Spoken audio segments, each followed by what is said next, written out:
Let's run a scenario then, okay? You come to me and you present me a problem solution slide, okay? Yep. And the problem is generic, doesn't have size, scope, severity. It's just generic, like personal financing is broken, like banking is Global broken. warming is a huge problem. Exactly, something like that. And I give you that feedback and I say, I need to know the size, severity, scope of the problem. Give me some teeth on this problem statement. So as an investor, I can understand could be a lucrative opportunity. And I say nothing else. What do you do to go back and fix the issue? The first thing I'm, again, having given a lot of this advice, so understanding how it's received, the first thing that strikes me is it didn't occur to me until you gave me that feedback that I was supposed to have a size of the problem. It didn't occur to me till you gave me the feedback that when I say global warming is a big problem, you don't automatically understand that means we need better efficient solar panels, which is my product. I made this connection in my head, and I instantly just assumed everybody else makes the exact same connection. That also works never, which is also why you got to get that out there and get other people hearing about it. Because what I see in all these slides, Ed, is I see a lot of folks make tons of assumptions as to how the audience will react. I'll give you an example. Every time when people do their competitive analysis, their competition slide, they put up a grid or they put up a quadrant, and it always looks the same. If it's a quadrant, we're up in the top right and everybody else sucks. If it's a grid, here's a whole bunch of features and here's check boxes of what we have and what they don't. And we make an assumption when we show that the investor is going to process that in the same way we processed it, which is why we made it, without giving any context as to why any of that stuff matters. So let's say we show our competitive quadrant and we're always in the top right. We're faster and more efficient. Great.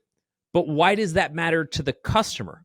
And this founder's like, oh yeah, I guess I never actually said that. I just assumed if these sounded better and we were in that quadrant that the audience, the investor, would instantly understand and map that back to why that matters to the customer.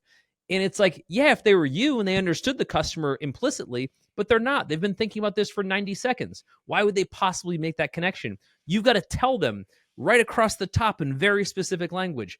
Here's what matters to my customer, and here's why us being in that top quadrant gets us more business because of it. I'm glad you said this. Let's take a little bit of a nuanced approach to the competition slide. I like quadrants because if a founder can quickly illustrate their differentiator in a way that you talked about, what matters to the market, then that's a start for me. I like founders being thoughtful enough to know what to put on the X and Y axis, right? Sure.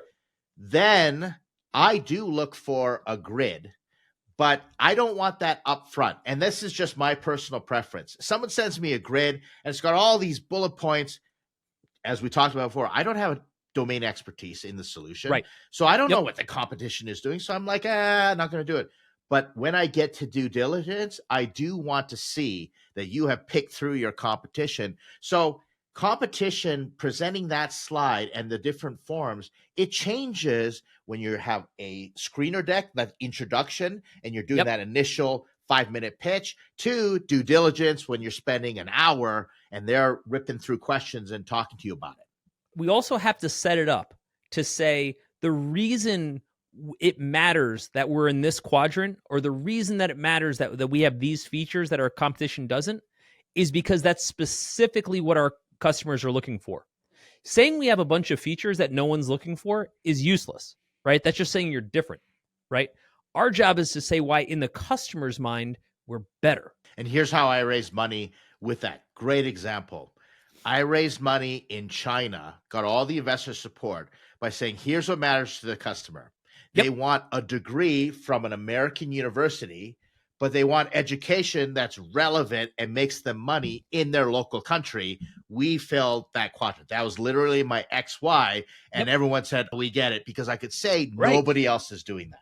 You bet. You bet. So without that narrative, you're asking a lot of the audience. You're asking them to make connections that only you can make because you have the context for why that's important. Just say it. Say this is exactly why this is important.